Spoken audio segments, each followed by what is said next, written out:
Marcus Mathiasen says, what's your take on hydrogen sulfide SIBO, small intestinal bacterial overgrowth? And do you have any specific recommendations for dealing with this condition? From my own personal experience, it seems more like a physiological adaptation rather than a pathological condition, given that most people that have this problem also have some kind of deranged sulfur metabolism in general. I don't really agree with your reasoning. So if, I agree that most people that have this problem have some kind of deranged sulfur metabolism, but I don't see why that makes it a physiological adaptation rather than a pathological condition. I mean, the correlation is probably a direct result of the predominance of sulfur metabolizing bacteria in the gut, which is a bad thing that is actually causing the derangement in sulfur metabolism. That's what I think.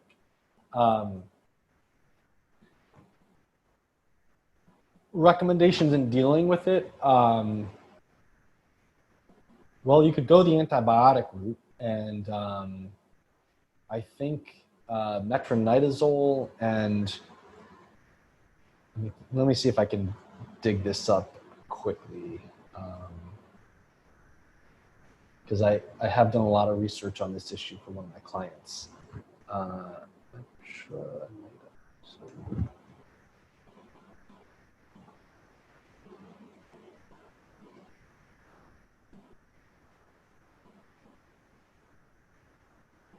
Okay, so from the research I was looking at, metronidazole is very effective against sulfur metabolizing bacteria, but isn't that reliably delivered to the stool, and maybe could be used as an enema, but I think generally it is used. And then I think there's one other one that's sometimes used. I forgot what the other one is. I think it's let me see. Hold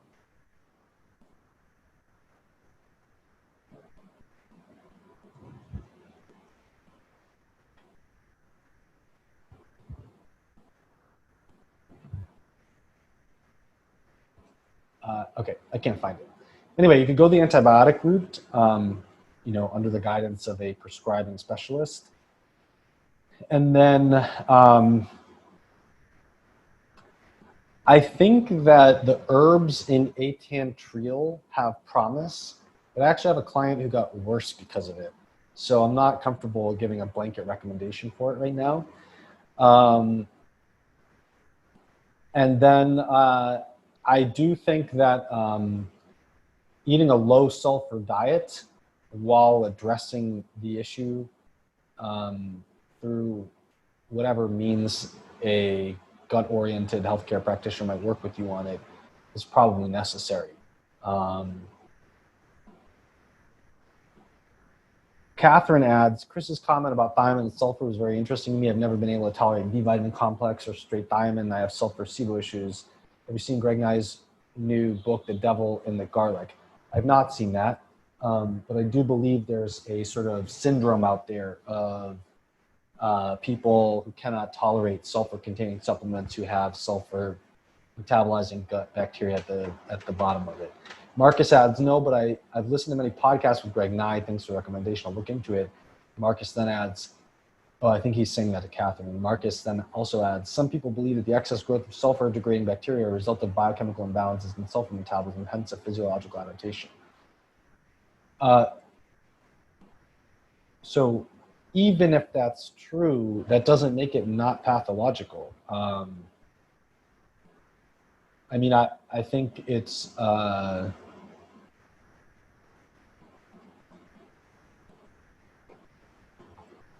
I don't think that you want hydrogen sulfide gas or sulfite being made in your gut at an elevated level. And I don't think that helps you if you have a derangement in sulfur metabolism. I don't think it helps you to have, as a result of that, excess hydrogen sulfide or sulfite made in your gut. I think it's just a negative, period. I mean, at best, it's a nuisance because your farts smell real bad. But at worst, I think the hydrogen sulfide could cause dysregulation of gut motility, could leak into the body, interfering with general signaling effects of hydrogen sulfide. And I think sulfite is an inevitable byproduct of that metabolism. And I think sulfite is a terrible risk for mineral deficiencies and general toxicity. So I think it's across the board a bad thing. Yeah, it might result from biochemical imbalances in sulfur metabolism, but I think it's far more likely to result from high intake of sulfur-containing foods and supplements.